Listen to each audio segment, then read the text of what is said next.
मेरा नाम लेकर मुझे पुकारने से पहले यह बताओ पार्थ कि इस समय जब विनाश के बादल चारों ओर से उमड़ आए हैं और धर्म रक्षा और विजय की आस लिए तुम्हारी ओर देख रहा है, इस संकट की घड़ी में तुमने कायरता के इन हीन भावों को अपने हृदय में आने कैसे दिया?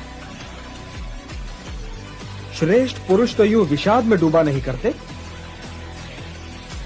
धर्म और अधर्म के बीच संघर्ष की इस निर्णायक घड़ी में नपुंसक न बनो पार्थ, नपुंसक न बनो।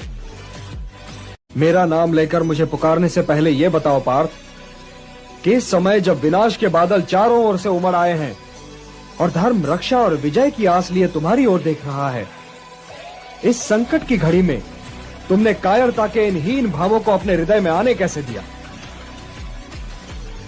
श्रेष्ठ पुरुष तो यूं विषाद में डूबा नहीं करते।